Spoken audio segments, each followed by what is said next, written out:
Hello, it's Jim Amon here with Amon Real Estate, and I wanted to talk with you about 6 tips to avoid losing your shirt farming. Most new agents start their career off with farming, but they struggle to get results. Today, I want to share some tips that have worked for our team. Let's get your farm working for you. Number 1, the first thing you want to do is choose your farm. There are a lot of factors agents use when doing this, like price point and how close it is to where you live.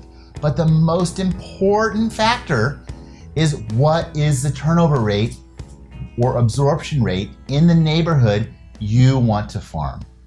If you are farming 500 homes and only 1% of the homes turn over each year, then you only have a shot at 5 potential sales, which is not enough for a good ROI.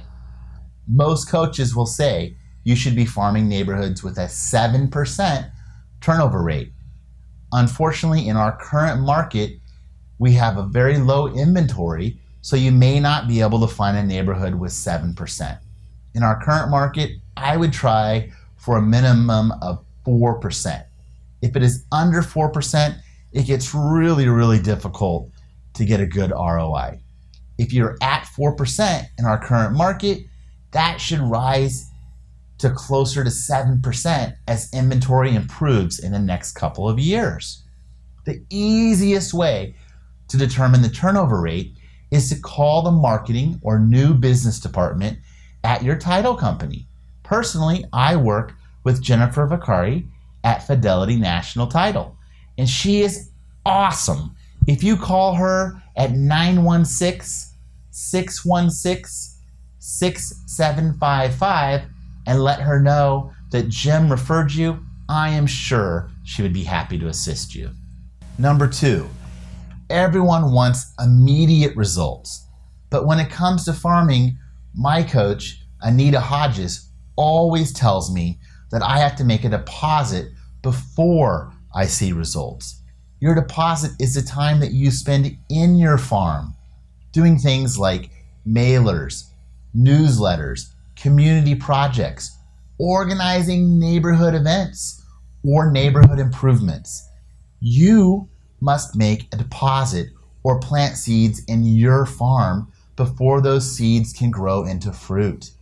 You can expect it to take you 12 to 24 months before your deposits start to pay off, assuming you are being consistent with your deposits. Number 3, combine your advertising efforts into your farm. So if you were going to buy advertising in places like bus benches, local papers, grocery stores, or at schools, make sure that your advertising is in your farm area.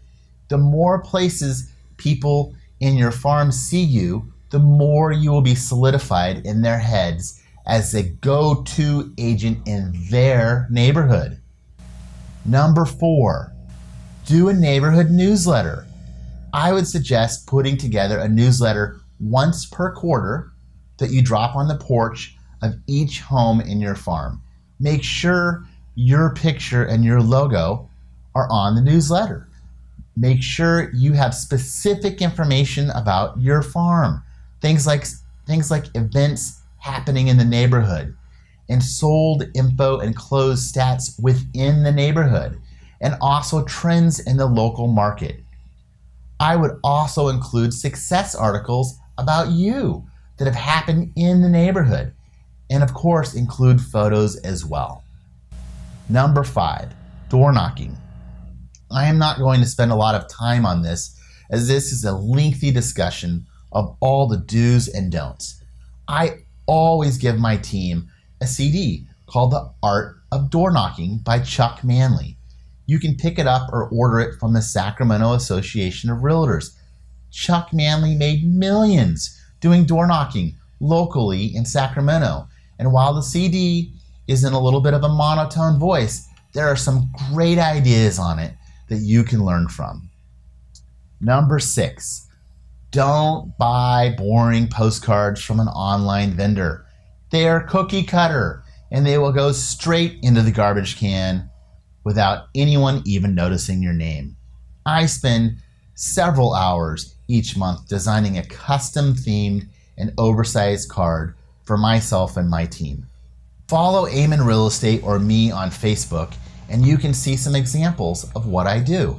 I personally mail a postcard each month to my farm. If you can't afford to mail the cards, that is fine. For me and my team, I provide them the theme and graphic design for free. And if they can't afford to mail it, I print it on the copy machine as a half-page flyer and they can hand it out themselves in their farm. Both ways work. The key is original, creative, and funny content mailed or handed out monthly. I get calls and texts all the time from my postcards. People tell me that they wait all month just to see the next card. And if the post office somehow misses their address, I even get texts asking, why didn't they get their card this month? So again, just to recap, 6 tips to avoiding losing your shirt farming are: try to find a neighborhood with a 7% turnover rate, or in a low inventory market like we have now, at least a 4% turnover rate.